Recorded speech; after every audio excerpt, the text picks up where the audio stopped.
Guys, man, so many people back once again with yet another video. Today I have a story to tell you guys, and ultimately I'm going to try to talk about why when you follow God's precepts, right, when you're on that practice of semen retention, you're not taken on to fornication, and you took it up a notch and decided to go on that path of celibacy, saving your energy, saving your seed. You're not thinking about anything lewd. You're not going left nor right. You're not drinking. You're not smoking. You're not doing drugs. You're not smoking weed. You're not doing anything degenerate. You are being considerate for your fellow man. You're gonna have that light in you, as I always say in all of my videos, and God is gonna eventually be able to touch your soul, finally grab your soul through all the filth that the world has given it, through your experiences of the world. The aforementioned drinking, taking on a fornication, being evil and to your fellow man, chasing pleasure, thinking that everything means nothing. The only laws of the world are cause and effect, and not some divine law that presides over all, that's responsible for the growth and the destruction of all, the decomposition of all, the born and the gestation period of all. Yes. So let's keep going, right? When I have a situation, basically what happened earlier this week. I'm gonna talk to you guys about it now. Like, comment, subscribe. Let's go. So earlier this week, right, I was doing boxing. We had fun. Of course, I'm boxing with the goddamn Munchina, the guy from Paruski land, and I'm learning a little bit. My footwork has gotten way better. My strafing has gotten way better. My counter punches have gotten way better. I'm very, very happy. And it made me obviously want to tell you guys this ultimate mantra that I learned, that being confronted with the ultimate challenge, with the ultimate pressure, without your buckling and without your submitting, right, is going to build you into a completely different individual. If you're of the world, not challenged like the rest of these guys, and they believe that they are at the height of their experience in life, then you are completely deluded and insane and mistaken. I left the boxing gym, and then I did some, I bought some groceries, came back to the apartment building, and as I was walking to the apartment building, I saw fire trucks. I saw fire trucks outside of my apartment building, blocking off the ways to on the two-way street that's in front of my apartment building. I was a little nervous because ultimately the first thought I had was, there's a fire in my building. Something is going to be consumed, obviously, in fire. I don't know if you guys really understand the nature of that element of this world, but fire is indiscriminate. It doesn't segregate. It doesn't, oh, you are nice and you're not nice, I'm going to burn him. No, fire consumes everything. It destroys everything. If there was a fire done by some of the people in, the people that are not, probably smoking in their apartments, which I don't understand why you would even do that in the first place. If the fire is caused by people like that, then it's definitely going to spread to other apartments. So I was just very, very nervous on the way back. I get to my the apartment building. I see all the tenants, a lot of the tenants, just outside, out and about, walking in front in the lobby area, in the terrace area. So I go in. I'm thinking hopefully the fire is on a different floor than mine. I live on the second floor of the apartment building. So I went in. I go up the stairs. I always take the stairs, and then I get out at the second floor. As soon as I opened the door, it was just smoke. It was nothing but like this thick cloud of smoke.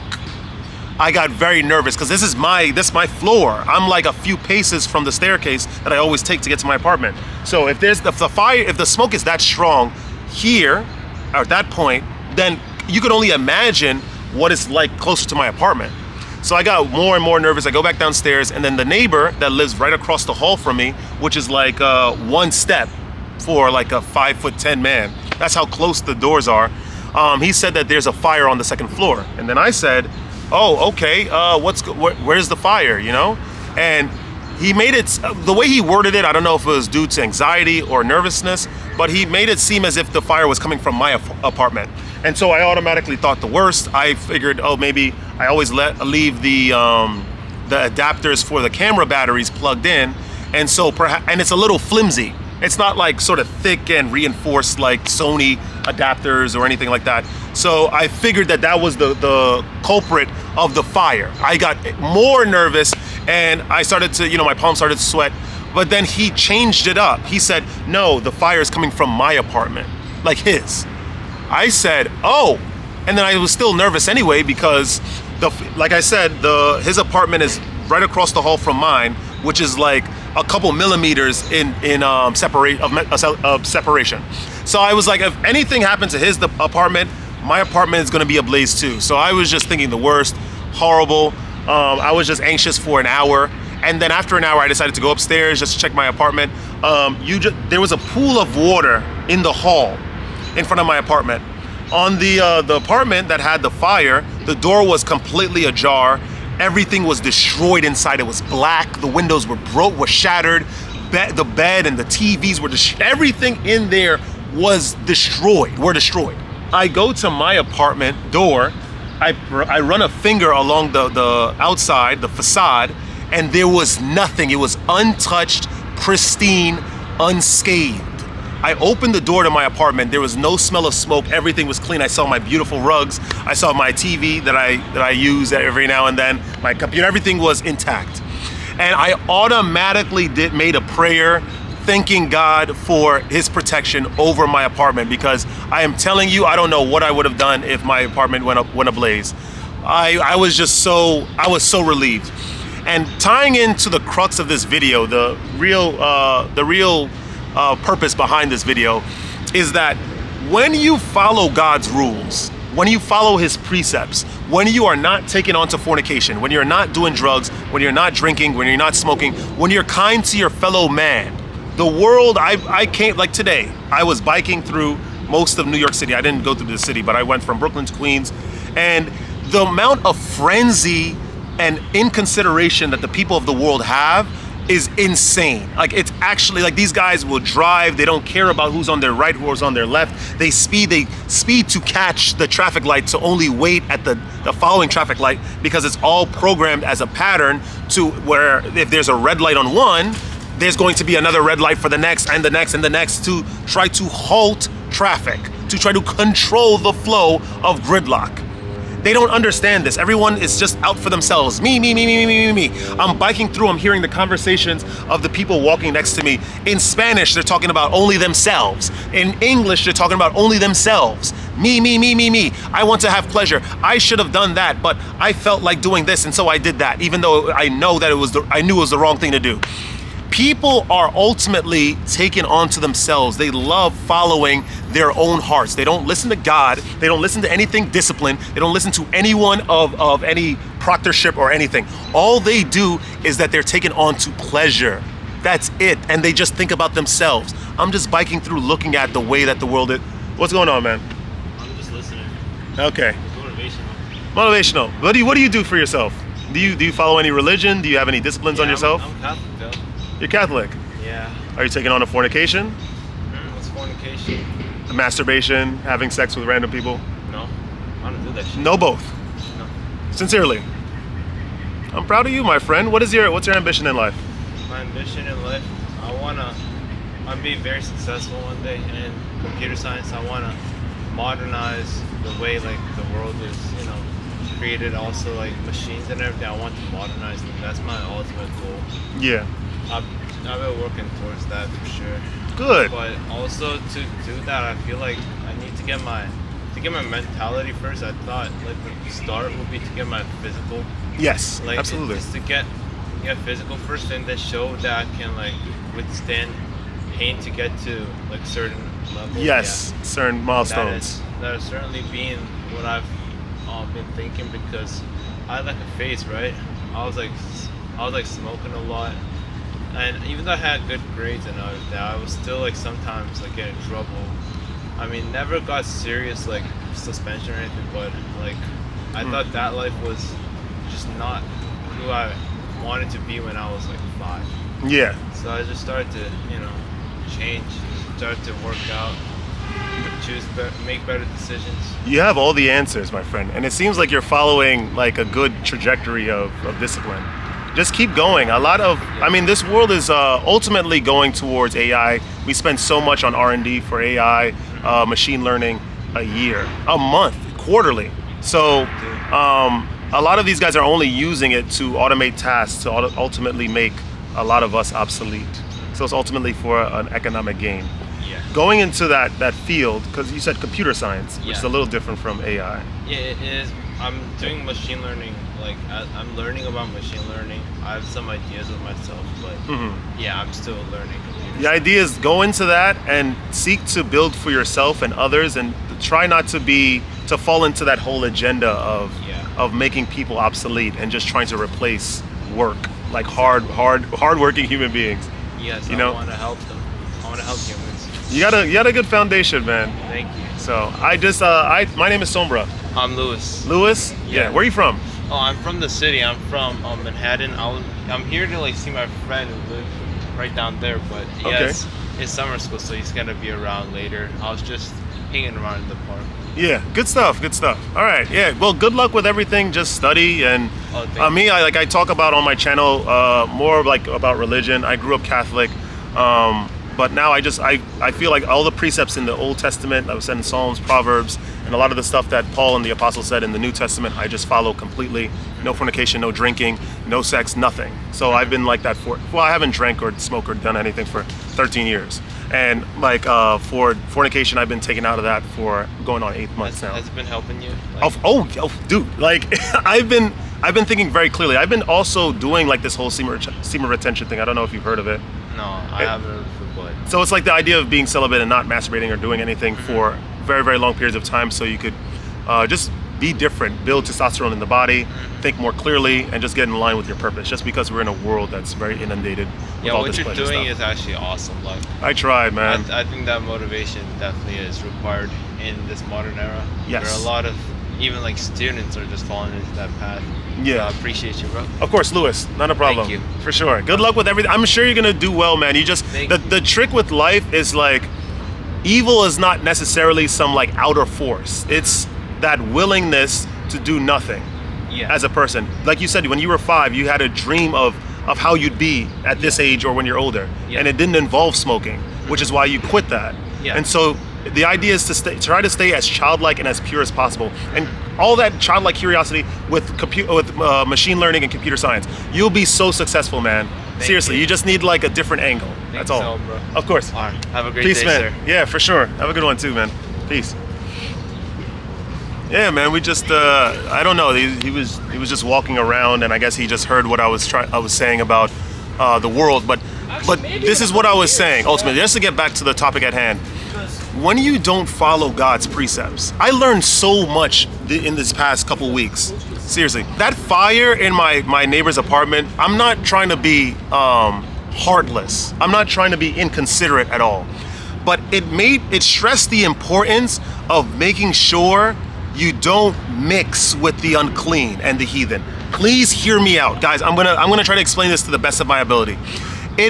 As I was in that lobby, the people I was seeing, it was just the way that they acted, the way that they had like blunts in their hand, like joints, marijuana rolls or whatever.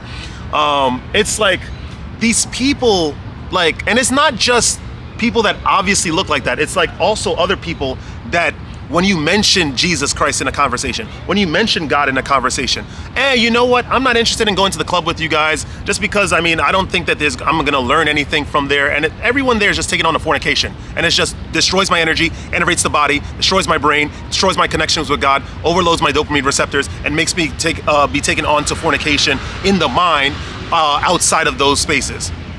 People don't like that. Seriously. And a lot of people are unclean. They're filthy souls. They're filthy individuals. They are not of God.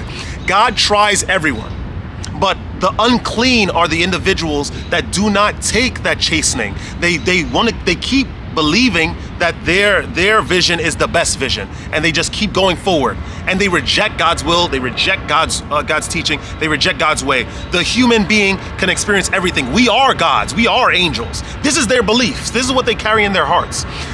I realize in that fire, man, I'm telling you, I just don't want it just reinforced my point of view. You don't want to touch people that are unclean. Like, it's just, you don't want to have conversations with them. You don't want to hang out with them. You don't want to, when you have children, or if you have children, you don't want to invite these guys around your children too, because they're all like unclean. These people are taking on a fornication, like they smoke weed, they smoke cigarettes, and they drink alcohol, and then they laugh. They have huge bellies full of tapeworms that absorb energy. They scroll all day on social media. The husbands of the wives that go to places of worship every Sunday or every Saturday, depending on their days of worship.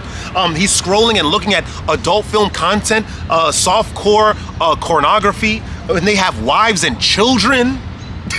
they have the nerve to kneel on a pew and send their salutations up to God above, and the next moment they are sinning, lusting after the women in the church. This is the unclean. This is who they are. And that fire made me realize that if you even have the risk, and it took me back to the whole journey of the Old Testament of the Israelites. You see, God just kept warning the Israelites, do not mix with the people of the land. I'm going to take you into the land of milk and honey, the land of the heathen, the Ammonites, the Philistines, all of those guys. You will not mix with them. And it's not because their skin was a different color. It's not because these races have one big right eye than the left eye. It's not that. It's because they're taken on to heathen idolatry-like ways. They sacrifice their children in golden calves. They masturbate constantly. They are taken on to sexual deviation, sodomy. And when you partake in those ways, you are separate from God. God cannot hold you because you are taken up with the things of the world and evil and darkness. This is why he didn't want the Israelites to mix. It doesn't matter what color they are. It just matters if they follow the ways of God. And what I realized in that fire, that first of all, it was caused by an unclean way, if you want to really think about it. What was said on the lease is that you are not, I'm not being insensitive, but rules are rules. Rules are in place in the world because of people before us that did not have those rules and had to clean up the consequences that came about from not following those rules. And so to mitigate damage, to mitigate consequence, there were laws created. If they had no rules against murder, then people would just be going about offing people without any sort of regard, wanton regard for other human life. And so we will constantly have to deal with this consequence of losing loved ones without any consequence or any penalty. This is why laws are in place. God set laws for us to follow so we do not deviate. The unclean do not care about these laws. Doesn't matter what color they are. Doesn't matter what country they're from. Religious prevalence is Orthodox Christian or whatever it may be. They do not listen to the word. They're taking on a fornication. They love to drink. They talk bad about their neighbor. They seek to fornicate with the ignorant. That's all they do. That whole thing just made me realize so much. Like, I just don't want to touch these guys, man. It just, like, then that's just to get back on track. The reason why the fire started was because there was an electric scooter being charged in the apartment building. On the lease for every single apartment, it says you cannot have pets. By the way, all these unclean heathen in the apartment building have pets. Just want to let you know. Disobedience. The other rule is you cannot charge electric scooters because the batteries are cheap. They're made in Shenzhen or Chongqing in China. These guys do not care about quality. No offense against the Chinese, but that's just really how it is in those assembly line factories. They just mass produce these batteries. They mass produce tech that's cheap. Right? And then they just distribute them without any sort of checking or certification of the materials. And so what happened was that battery exploded in the apartment, casting everything ablaze. The super came downstairs in the lobby, and he was angry he was just shouting. He's like, I told you guys not to smoke in your apartments. It's a rule. Why doesn't anyone follow the rules? He was just angry. I've never seen the super yell like that. I've never seen him that angry. But I understand his anger. It's because the unclean, the heathen, don't know how to follow rules. It doesn't matter where they're from. They're heathen. They love pleasure. They don't understand long-term consequence. And when you are in line with precepts, I'm gonna just wrap up this video. When you are in line with the precepts of God, you may not understand why you are doing what you're doing, why you are forbidding yourself to be taken on to fornication, why you're forbidding yourself to be taken on to indulgences of the flesh, drinking alcohol, smoking weed, smoking cigarettes, doing drugs, to alter the mind, to evade the trajectory of God's will that includes the good and the bad. You just want to evade the bad and just have the good because you're a human being. You believe with all of this new age propaganda that there's no such thing as evil. right? Or bad moments should not ever exist. That's not in God's way. But they will never understand that. And that's why they are unclean. And that's why you should stay away from them. Get on your practices of semen retention. Save that energy. Be able to stay on the practice long enough so you could build your perceptive faculties to be able to spot the unclean. It doesn't matter what they look like, what jewels they wear, what necklace they have on, what jobs they have, what grand apartments they have. They are unclean if they do not follow God's precepts, and stay away from them. And with that being said, that is all I have to say today, guys. If you enjoy that kind of content, I hope you like, comment, subscribe. If you share the video with some peers, don't ever let this place get you down. I'm telling you, that fire taught me so much, man. It taught me so much about the world. And it reinforced my belief that I'm doing the right thing. Recently, I've just been my faith falters a little bit. Sometimes I'm just thinking when I get up in the morning and it's just quiet in the apartment, the hum of the air conditioner is going off. I just get a drink of water from my filter, my pitcher, and I'm just thinking, am I doing the right thing?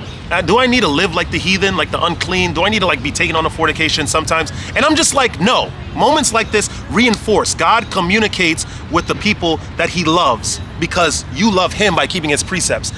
There is no escape from the Almighty when you follow his laws. When you're not taken on a fornication, you can try to run into a den of sin. Like in the Matrix Reloaded, or what's the other one? Matrix Resurrection, where the Merovingian was at with Monica Bellucci, right? Having fun, or Catherine Zeta-Jones, I think that was her name. I forget, one of them. But when he was in the club and there's pleasure everywhere, you can run head first as a child of God into that place, and God will take his hands and choke you the hell out. You could not make 3 steps in that place because you're following his rules.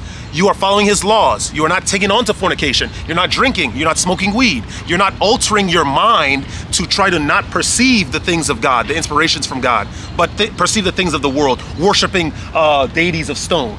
You're not doing that, but you're running into a den of evil. God is going to grab you by your legs and drag you out. He will grab you by your throat and throw you out. He will discus throw your ignorant self outside of the club. And you need to understand that this is not because of hate of you or dislike of you, or you're just selected out of the multitude of the people of the world to be punished for no reason. When you are chastened, when you are dealing with consequence, you are going to have that life. You are going to be grabbed up. You are going to be held by God. There is no escape for you from him. And consider that the highest honor. God's love is the highest honor that you can have in this world and in the world hereafter. I love you all, guys. Stay radiant. I'm going to see you guys in the next video. Woo!